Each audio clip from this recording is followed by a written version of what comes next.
আমাৰ দলৰে PMB meeting হৈছিলে। গোটেই PMB সদস্যসকলে আহিছে।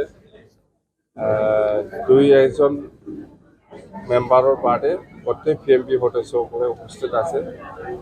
ইয়াত আমি যেহেতু BPF দল হিচাপে ইলেকশ্যনৰ সময়ত বা ইলেকশ্যনৰ আগত ৰাইজৰ হৈ পেলাই কাম কৰিম বুলি প্ৰতিশ্ৰুতি দি আহিছে। সেই হিচাপত আমি আজি অসম চৰকাৰ গঠনৰ নতুন অসম চৰকাৰ গঠনৰ পিছত আমি প্ৰথমবাৰ PMB মিটিং হৈছে দল হিচাপে।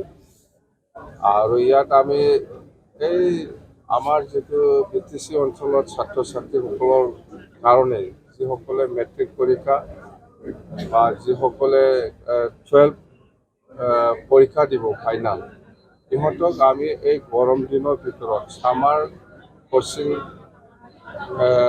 চেণ্টাৰ খুলি পেলাই আৰু ছাত্ৰ ছাত্ৰীসকলক যিসকলে মেট্ৰিক দিব আৰু ক্লাছ 12 এক্সাম দিব, সিহঁতক কোচিং দিবৰ কাৰণে কেনেকুৱা ব্যৱস্থা কৰা যায় ইয়াৰ ওপৰত আমি আলোচনা কৰিছোঁ। মুঠতে 1 মাহ আমি দলৰ হৈ পেলাই হওক বা চৰকাৰীভাৱেই হওক ছাত্ৰ ছাত্ৰীসকলক কোচিং কেম্প আমি বনাওঁ প্ৰতিখন জিলাত, মানে এৰিয়া হিচাপে, জিলা বুলি নহয়, ক'ত যেনেকৈ প্ৰয়োজন এই হিচাপত ক্লাছ 10ৰ ষ্টুডেণ্ট, 11 ষ্টুডেণ্ট আৰু 12 ষ্টুডেণ্টসকলক আমি কোচিং চেণ্টাৰ খুলি পেলাই কোচিং কৰিম। ডিপাৰ্টমেণ্টটো ছ'চিয়েল চায়েন্স থাকিব, মেথছ থাকিব, এনেকুৱা ইংলিছ, এনেকুৱা 4টামান ডিপাৰ্টমেণ্ট, মেজৰ ডিপাৰ্টমেণ্টটো লৈ পেলাই আমি কোচিং চেণ্টাৰ কৰিম। এইটো হ'ল। আৰু ছেকেণ্ডত হ'ল আমাৰ এক্স MLA, এক্স EM আৰু এক্স MCLA সকলক লৈ আমি BTC লেভেলত আমি যেনেকৈ অসমৰ চিফ মিনিষ্টাৰ ভিজিলেন্স যেনেকৈ থাকে, আমিও BTC অঞ্চলত Bodoland chief vigilance monitoring committee এটা বনাব। এইটো চৰকাৰীভাৱে হ'ব। মানে আমাৰ BTC অঞ্চলত কি হৈছে, কি হোৱা নাই, ক'ত কি কৰিব লাগে নালাগে, সেইবিলাক গোটেই মনিটৰ কৰিবৰ কাৰণে আমাৰ এক্স MLA, এক্স EM আৰু এক্স MCLA সকলক বনোৱা হ'ব ইমিডিয়েটলি। আৰু এটাটো হ'ল সেই আগৰ দিনৰ চৰকাৰৰ সময়ত প্ৰমোদ বড়োৱে যিটো APTCLক 900 বিঘামান, 900 অলপ বেছি হ'ব পাৰে, ইয়াত মালগাঁও ৰেভিনিউ আণ্ডাৰত 900তকৈ বেছি মাটি APTCLক এলটমেণ্ট দি গৈছে।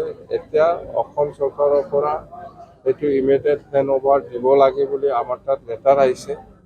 তো আমি আলোচনা কৰিছে, আমি এই 900 ছামথিং বিঘাত যিমান জাতি জনগোষ্ঠী আছে, সম্প্ৰদায়ৰ মানুহ আছে, ইয়াত মই যিমানটো জানো মুছলিম সম্প্ৰদায়ৰ আছে আৰু কিছু হয়তো ৰাজবংশী ফেমিলিও আছে। তো আমি আমাৰ MCLA ধনেশ্বৰ ভূঞানী আৰু আমাৰ যিখিনি লোকেল বাসিন্দা সেইসকলৰ লগত আমি আলোচনা কৰিছোঁ যে সেইটো কি কৰা যায়। এতিয়া গভৰ্ণমেণ্ট অফ আছামে সেইটো APTCLক ইমিডিয়েটলি হেণ্ড অভাৰ দিব লাগে বুলি আমাক ৰিকুৱেষ্ট লেটাৰ আহিছে। এই হিচাপত আমি আলোচনা কৰিছে। তো আলোচনা আমাৰ কথা সেইটোৱে যে আমি এই এফেক্টেড ফেমিলিসকলক আমি ক'ত শ্বিফ্ট কৰিব লাগে,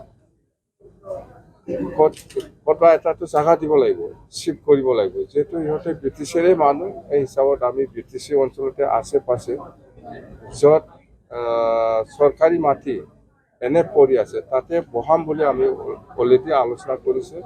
আৰু এফেক্টেড সকলক কি ফেচিলিটি দিব লাগে সেইটো চৰকাৰী নিয়ম হিচাপে আমি দিম। এতিয়া হ'ল আমি যিমানটো জানো 93 ফেমিলি আছে, 93 ফেমিলি আছে। এই 93 ফেমিলিক আমি ইহঁতে ক'ত বহিবলৈ ইচ্ছা আছে সেইটো মাটি দেখাই দিলে আমি তাতে মাটিটো এলটমেণ্ট কৰি দিব। আৰু আমি লোকেল বাসিন্দা হিচাপে আমি আলোচনাও কৰিছে, ইহঁতে এগ্ৰী।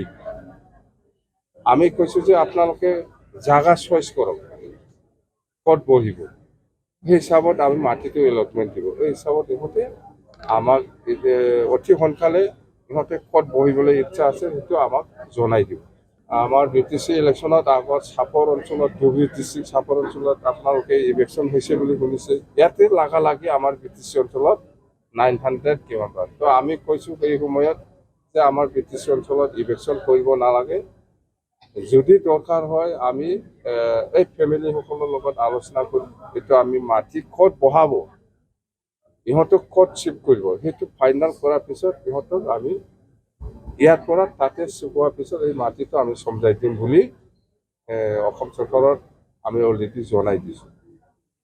আগত ইহঁতক ছেটেল কৰিম আমি ক'ত বহাব, এইটো হোৱাৰ পিছত এই মাটিটো আমি APDCLক আমি পঠাই দিব। আৰু আমি দল হিচাপে যেতিয়া ইহঁতক এই জাগাৰ পৰা শ্বিফ্ট কৰা হ'ব, দল হিচাপে আমি ৰাজহুৱাভাৱে ইহঁতক ছাপৰ্ট কৰিম, ফিজিকেলি দল হিচাপে। এইটো আমাৰ আজি আলোচনা হৈছে আৰু সেইখিনি। আৰু সেইটোতো আপোনালোকে শুনিছে, আজি আকৌ আলোচনা হৈছে যে আমাৰ বডোলেণ্ড টেৰিটৰিয়েল কাউন্সিলত নতুন সেইদিনা ডিচিশ্যন হ'ল। এটাটো হ'ল বিছমুৰী এৰিয়া, কোকৰাঝাৰ ডিষ্ট্ৰিক্টৰ বিছমুৰী এৰিয়াৰ নতুন গ্ৰীণফিল্ড 300তকৈ বেছি বিঘা, এইটো নতুন গ্ৰীণফিল্ড হিচাপে আমি ল'বলৈ ওলাইছোঁ। এইটো ডিচিশ্যনেই হৈ গ'ল। নতুন গ্ৰীণফিল্ড বিছমুৰী নেশ্যনেল হাইৱে ওচৰত 300 বিঘাতকৈ অলপ বেছি। আৰু এটাটো হ'ল BTC যিটো নতুন গেট, বডোলেণ্ড টেৰিটৰিয়েল কাউন্সিলৰ যিটো গেট, ইয়াত অকল এফচি চেম্বল থাকিব নালাগে, থাকিলে BLCও থাকিব লাগে, NDFBও থাকিব লাগে। আৰু নাথাকিলে এটাও চেম্বল থাকিব নালাগে, দৰকাৰ নাই। এনেকুৱা চৰকাৰী গেটত কোনোবা আপচু বা কোনোবা BLT বা কোনোবা NDFBৰ চেম্বল থাকিবই নালাগে হিচাপত, মোৰ হিচাপত। কিন্তু সেইটো উঠাই দিলে বেয়া পাব। যদি এফচুৰ আছে তেতিয়াহ'লে চুক্তিকাৰী BLCও হয়, NDFBও হয়।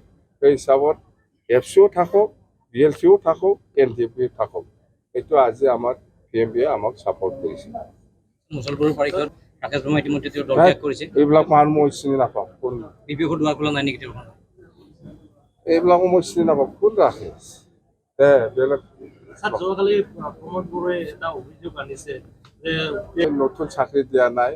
প্ৰমোদ বড়োৱে যিটো চাকৰি দি গৈছে সেইটোকে আমি ভেৰিফাই কৰি আছোঁ, জেনুইন হয় না নহয়। চাকৰি দিছে, বেতন নাথাকা চাকৰি, এইটো কি চাকৰি, এইটোকে আমি ভেৰিফাই কৰি আছোঁ। এইটোহে এইবিলাক দুৰাণ খাপ নালাগে। আপোনাৰ মুছলপুৰত বিৰাট ডাঙৰ ডাঙৰ ক্লাব আছে, ইহঁতকৈ আমি উঠাই লৈ যাম। দুৰাণ ক্লাবৰ প্ৰয়োজন নাই।